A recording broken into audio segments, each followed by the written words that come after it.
students. How are you all doing? Hope you're fine, and I hope you're enjoying your stay at home. Yeah. You're welcome back to our YouTube channel and to our class science biology section. This morning I would like us to talk about movement, and we're going to emphasize on joints. I would like us to first of all look at the meaning of joint and what we can say joint is all about.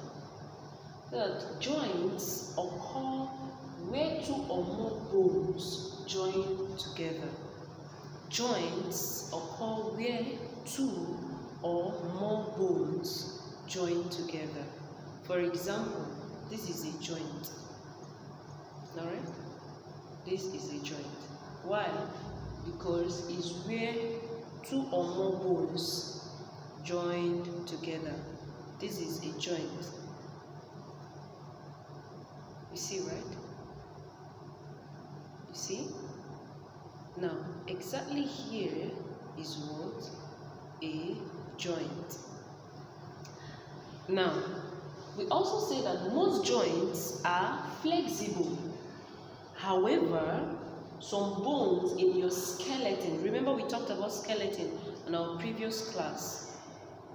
Now, we said that some bones in your skeleton are joined rigidly together and cannot move.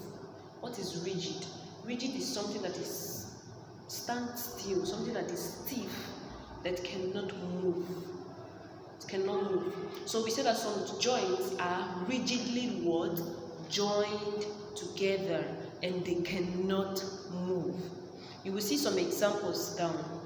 But like your skull, the joints in your skull cannot move.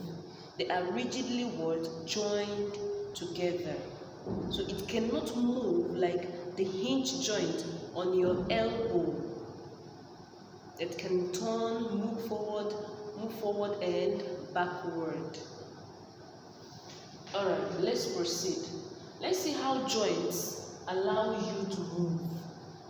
We say that your joints need to be strong enough to hold your bones together, but flexible enough to let them move. They should be strong enough to hold your bones together, and at the same time flexible enough to do what? Allow them to move. Now, if your joint is not strong enough, it cannot be able to hold your bones together. And if it's rigid, if it's stiff, it will not allow the bones to move. That is to say, it has to be flexible. In as much as we need it to be strong, it also has to be what? Flexible, in order to allow your bones, in order to allow you to carry out your activities. Like this is joint. This place is a joint. Now what we are trying to say is that the joint is so strong that is holding your bones. The bones in your finger, it's holding it. The joint is holding it together. The joint here is holding your palm and your hand. It's holding it together. But then it should be flexible in a way that it can allow you to have movement in that particular area of your body. Now let's take for example, if you break your neck, there is a joint in the neck. Now because the joint has been affected, you will see that your neck might be like this. Now most people, they put something on the neck just to correct the joint, like to make it stronger again. Now when you see them, you see that they cannot look like this. They cannot turn to look like this. You see them, they look, instead of turning, you see them, they keep their head like this and they look at both ways. Alright? Now, in this case, the joint here is what? Not flexible, is rigid at the moment. and it's not what right, because that is not how your joints work. All right. Now let's look at types of joints. We said that different types of joints allow movement in different directions. Different types of joints allow movements in different directions. Now, if you're going to Begonia Dos, you cannot enter the same taxi that is going to, let's say, the same taxi that is going to Bon Esperanza. I don't know if you're understanding something. Now, you go to the direction you're going to, you follow the taxi that is going to the direction you are going to. You don't join a taxi that is going to Bata and say that you want to go to where Begonia Dos. Do you understand? Now let's look at something here. So that we have three types of joints. And the first one is hinge joint, which helps movement forward and backward. I made mention of it earlier. Example, your elbow.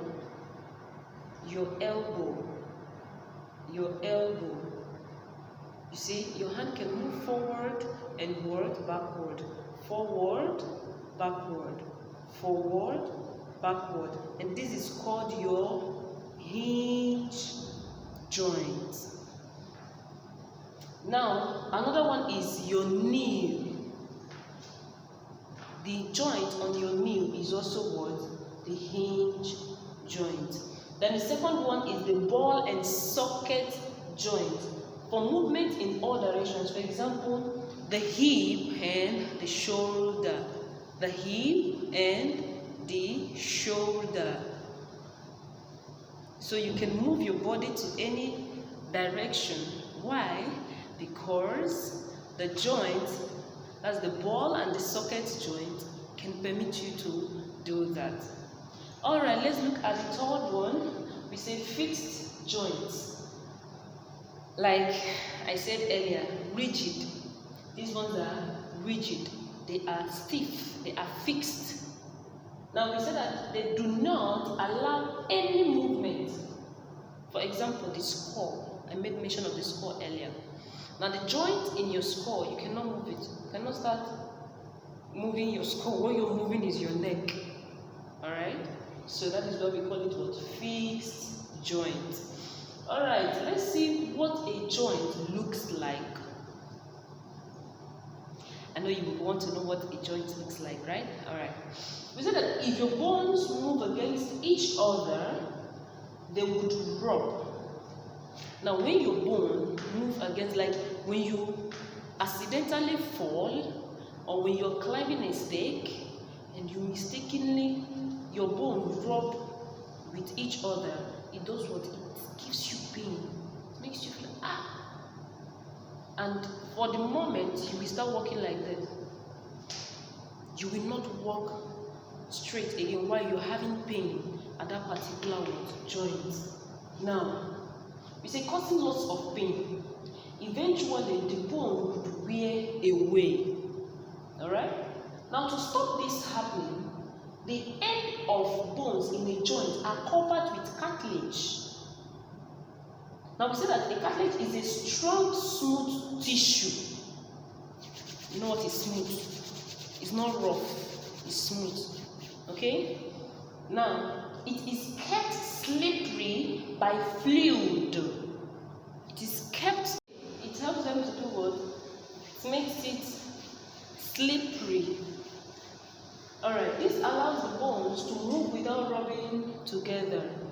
The two bones are held together by ligaments. The two bones are held together by ligaments. Okay, now let's look at how to measure muscle strength. The strength of your muscle. Sometimes when you do like this. Let's see how you can measure them. Alright, the strength of a muscle can be measured by how much force it exerts. The strength of a muscle is measured by how much force it exerts. You know, some people sometimes they come to do like this. Alright, so it does what? Is measured by how much force it exerts. You can measure the strength of your muscles using a Newton scale. Using a Newton what? Scale. Thank you. Using a Newton scale. The harder you can push on the scale, the greater force you do what? Exact. Now we said that force is measured in Newton. Force is measured in Newton. Okay, students, so far we're going to end our class here today, and I expect you to make sure you tune into your YouTube channel. Always check on us to see all that we have for you. All right, thank you very much for today.